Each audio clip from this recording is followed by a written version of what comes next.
fait un test avec la régie pour savoir si on suivait, puis avec ma mémoire surtout qui commence à tomber un petit peu. Oui, c'est Actu+. Donc c'est pas Charlotte Bouteloup. Non, c'est Frédéric Vian, c'est le deuxième Frédéric de la matinée. Il y a des élections en Allemagne, des élections en France en fin de semaine, le week-end prochain. Alors en Allemagne, on en a parlé avec Amaury Guibert tout à l'heure en direct de Berlin.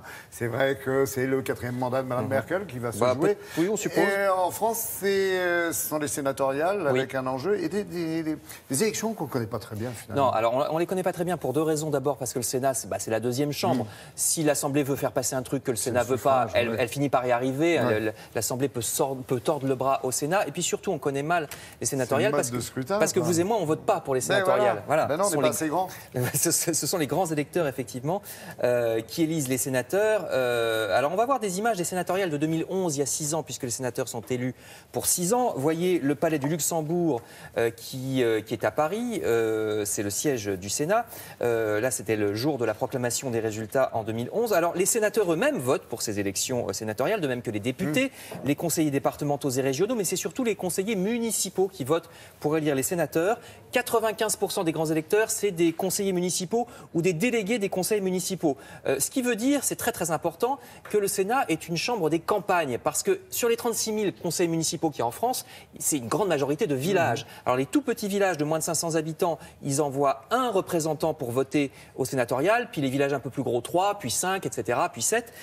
Et la plus grosse ville étant Paris. À Paris, il y a 3000 représentants choisis par le conseil municipal de Paris pour voter au sénatorial. On choisit ces représentants, ces grands électeurs, en fonction de leurs idées politiques. Ça reste une élection politique. Donc en général, il y a un choix de représentants qui sont des sympathisants de partis politiques. On les choisit en sachant ce qu'ils vont voter. Donc voilà pour qui vote. Oui, et ce qui rend d'ailleurs délicieuse, c'est le cas de le dire dans tous les sens du terme, la campagne que mènent les sénateurs à travers la campagne. Voilà, parce que c'est effectivement une campagne de banquet avec du saucisson, des buffets, etc. Non, c'est vrai, c'est très campagnard. Alors, comment maintenant? Comment est-ce qu'on vote? Alors attention, ce dimanche, on n'élit que la moitié des sénateurs parce que leur mandat est de 6 ans, mais on les renouvelle par moitié tous les 3 ans. Voilà. L'idée, c'est pour que ça change pas trop vite, parce que le Sénat est une chambre modérée qui n'aime pas les excès, donc on la change pas d'un seul coup. Non, mais c'est vrai, c'est pour ça. Voyez cette carte. Ce dimanche seront élus les sénateurs des départements en violet seulement, donc à peu près la moitié. Vous voyez le Nord, le Morbihan, les départements de l'Île-de-France. Par contre, les autres, ceux en rose, ça sera pour la prochaine fois, dans 3 ans. Dans 3 ans. Et puis de plus, figurez-vous que les différents départements qui vont voter cette fois-ci, ils ne votent pas pareil selon que c'est des départements ruraux ou un petit peu plus peuplés. Vous voyez ici, les départements en vert-bleu, là, ce sont les départements très ruraux. Ils n'ont que 2 sénateurs. Et eux, ils les élisent comme les députés, c'est-à-dire on vote pour une personne. C'est une élection à 2 tours. S'il n'y a pas de majorité le premier dimanche, on votera le dimanche prochain. Donc tout ça, c'est très connu. C'est des départements ruraux, donc 2 sénateurs. Par contre, les départements un peu plus peuplés, ici en jaune, on vote pour une liste présentée par un parti avec plusieurs noms. Parce qu'à la proportionnelle, donc en une seule fois, oui, c'est à la proportionnelle. Parce on comprend pourquoi finalement tout le monde n'est pas au courant. C'est un truc de spécialiste. Parce que ces départements plus peuplés, évidemment, ils envoient plus de sénateurs. Le Nord élit 11 sénateurs, Paris élit 12 sénateurs. Donc là, c'est un scrutin de liste à la proportionnelle. Donc voilà pour comment. Je termine avec un peu d'histoire, parce que le Sénat est une assemblée qui a une longue histoire. Sous cette forme, il existe à peu près depuis Napoléon III, même s'il y avait des essais avant, c'est-à-dire depuis donc 1850. Et je vous le disais, c'est une chambre de modération, parce que pendant longtemps, il devait avoir au moins 40 ans, les sénateurs. Maintenant, c'est 24. Le Sénat reste une chambre qui est là pour modérer les excès éventuels de l'Assemblée nationale. C'est pour ça qu'il a été conçu sous Napoléon. D'ailleurs, ça s'appelait le Sénat conservateur. Il s'appelait comme ça.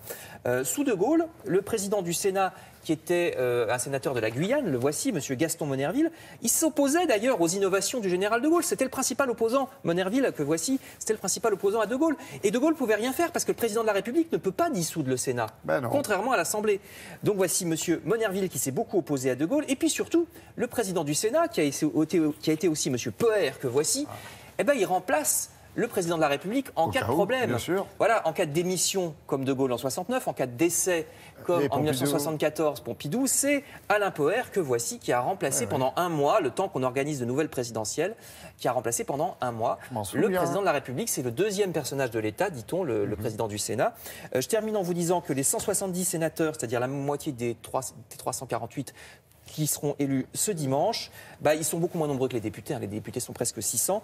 Et la grande inconnue, c'est En Marche, puisque c'est un nouveau parti. On ne sait pas du tout si le parti du président de la République va faire de bons résultats pour cette élection sénatoriale. Donc on verra. Merci, à suivre sur le petit écran, bien sûr. Merci Frédéric.